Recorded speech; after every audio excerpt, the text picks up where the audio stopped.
So you're planning on leveraging your home to tap into your equity, but you're not sure if you should go with a HELOC, also known as a home equity line of credit, or if you should do a cash out refinance.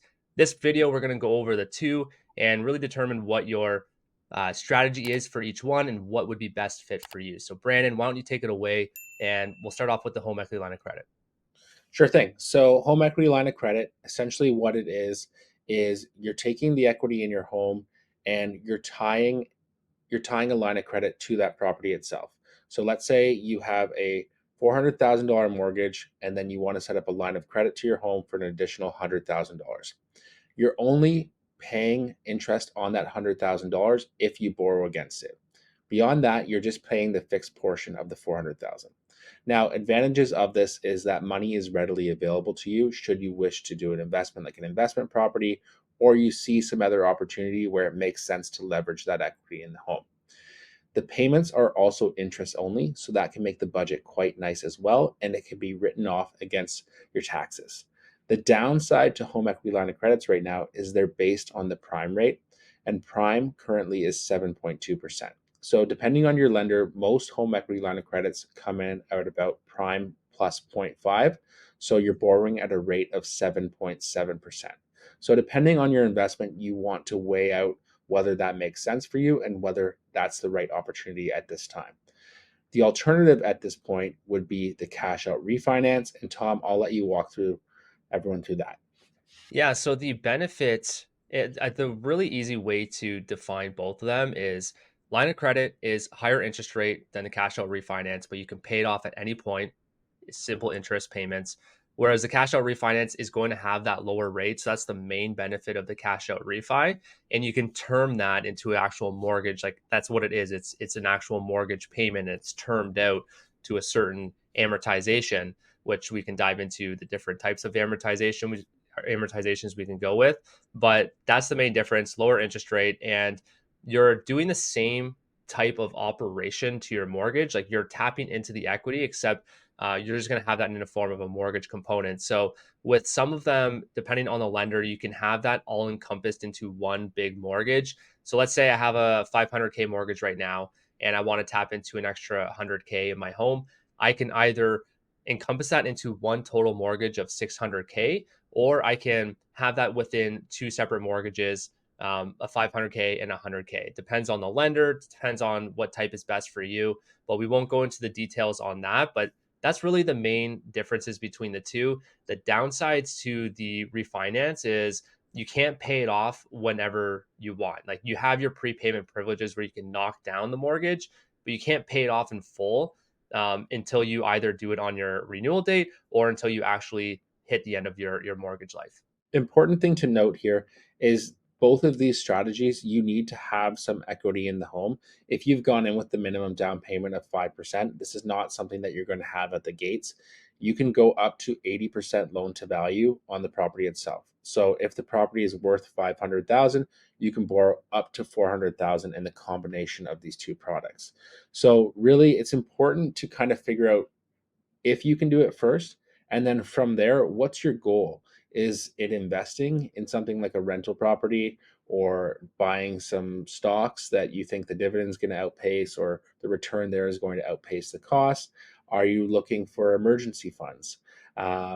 Gifting kids? So, all of these scenarios, Tom, why don't we walk through a few of them and just kind of go, what would you consider in a few of these different roles?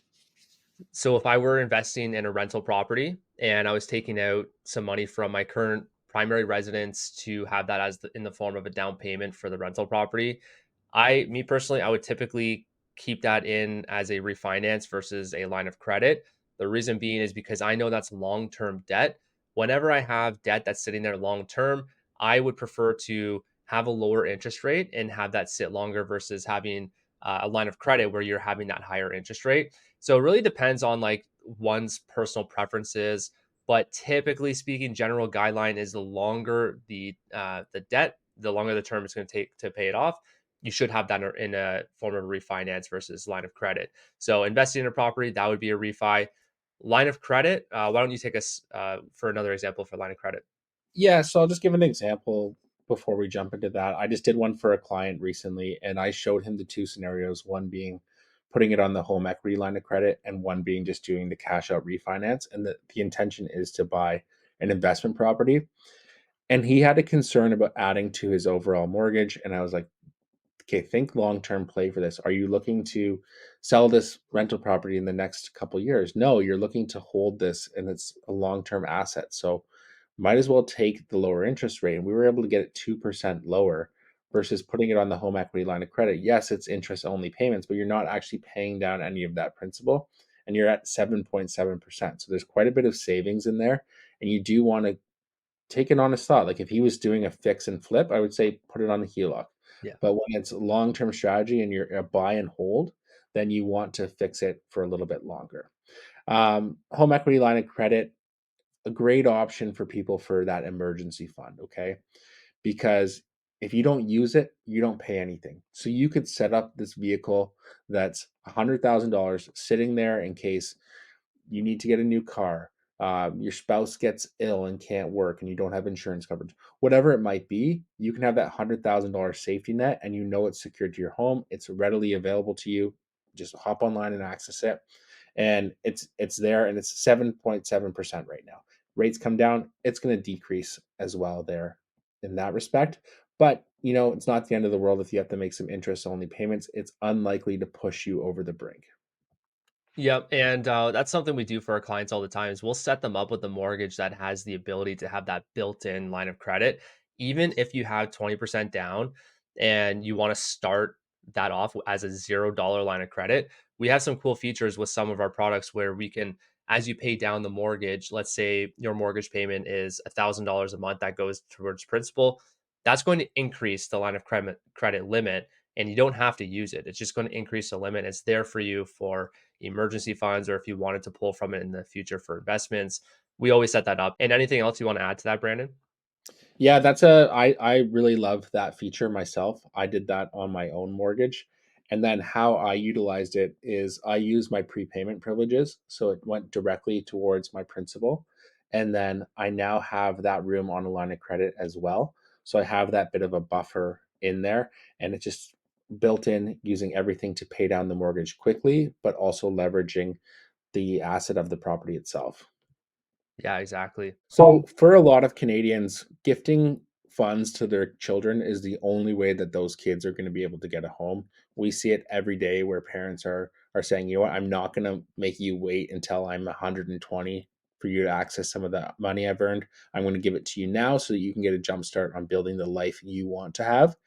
So parents gifting that funds a lot of the times will wonder, should I do this from my home equity line of credit, or should I do this from a cash out refinance if they don't have the cash on hand? And I would say in this case, we've already kind of touched on this, but use the cash out refinance, especially if you can time it with renewal, because the interest rate's going to be lower. And this is a gift. It's not something you're going to expect that money to come back from. And you don't want to put it on the HELOC where it's going to sit there just making interest only payments, because then ultimately at the end of your day, your kid has now paid 7.7% on those funds by the time they inherit it, compounded over time.